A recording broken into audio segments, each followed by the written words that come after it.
It's that time of year again, and I just want to start off by saying I really hate making these type of videos.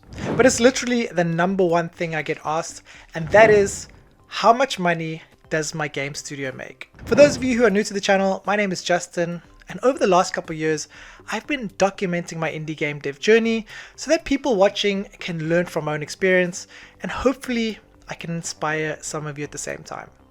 You see, I started this channel with the promise of transparency, so that includes the good, the bad, as well as the ugly, and believe me, there's been plenty of that. So, just how much money did my small indie game studio make in 2025?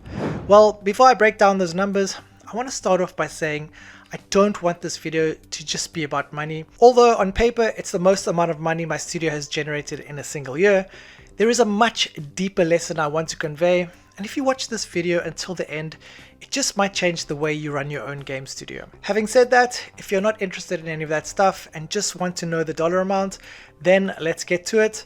But I really hope you stick around till the end so I can explain why things are not always as they seem on the surface. So without further ado, I'm going to take you inside my game studio's business account and I will share those numbers for 2025. So we are inside my game studio's business account. And if you pay attention here, I've actually got three different currencies. PLN is the local currency in Poland. Then I got euros and USD. We won't pay attention to the PLN because I usually exchange USDs into PLN. So the amounts that I get paid is in euros and dollars. So if we look at the credits for 2025, the amount is 75,225 euros that went in. So that is roughly $87,800. If we look at the USD amount, it is 292,483. So if we combine the two, the total amount is around $380,000 that was credited into my business account so far this year, as of the beginning of December. So now that you have the number, I'd like to break it down quickly and then also explain why this year has been such a huge lesson for me and why I think it has been a bit of a failure. The revenue comes from three parts. The first one is game revenue, second one is asset sales, and the third one is client work. To give a broad estimate of the breakdown, each one of those has been responsible for generating roughly a third of the revenue. So for easy round figures, let's say $125,000 came from game revenue, $125,000 from asset sales, which includes the sale of some games, and $125,000 for client work. You might be wondering why I said this year was a bit of a failure when I literally had my best financial year. Strange, I know, but let me explain. Last year, my game revenue was actually significantly higher, by almost $100,000. Why the big decline, you may ask? Well, that's because I started to lose focus. There is an age-old saying that goes like this: a man who tries to catch two rabbits at once catches none. Because I started to focus on other things like building games for other people, my own games started to suffer. This wasn't an overnight thing, but over months, the updates became less frequent and revenue started to decline. I was spreading myself thin.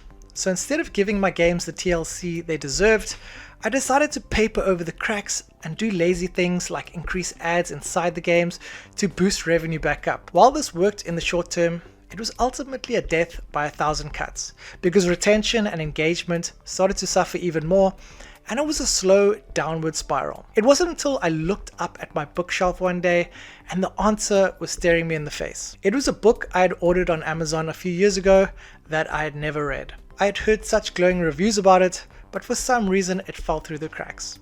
I was doom scrolling one afternoon and an entrepreneur I really respected had mentioned that book, and I looked up and realized, hey, I actually had it. That book is called The One Thing by Gary Keller, and it literally changed the game for me. Page by page, things became more clear.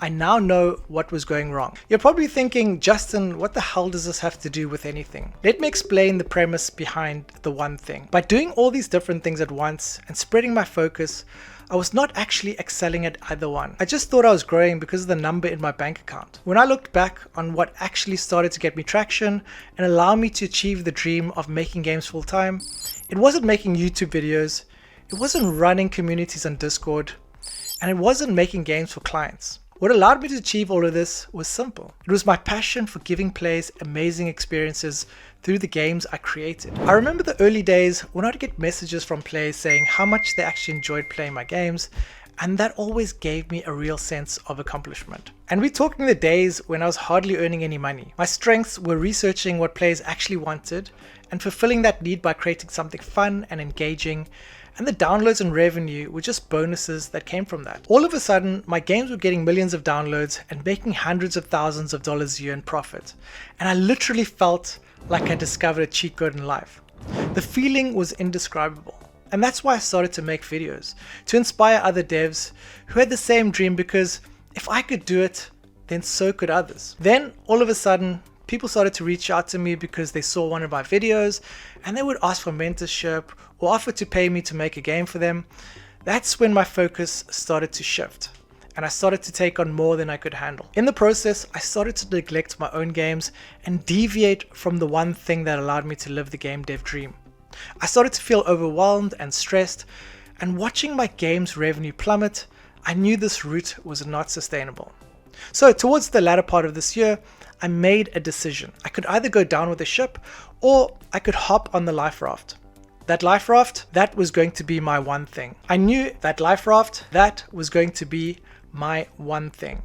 I knew if I wanted to continue to grow, I needed to go back to the roots and focus on what I'm good at.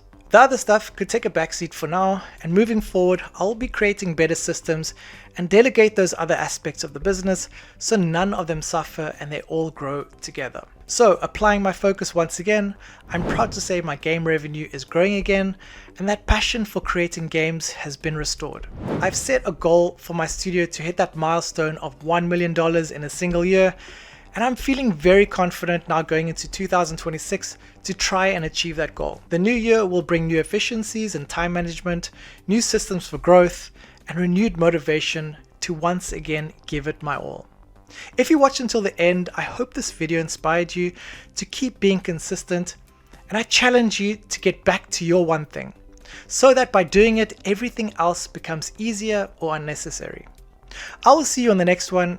Stay focused, stay consistent, and as always, peace out.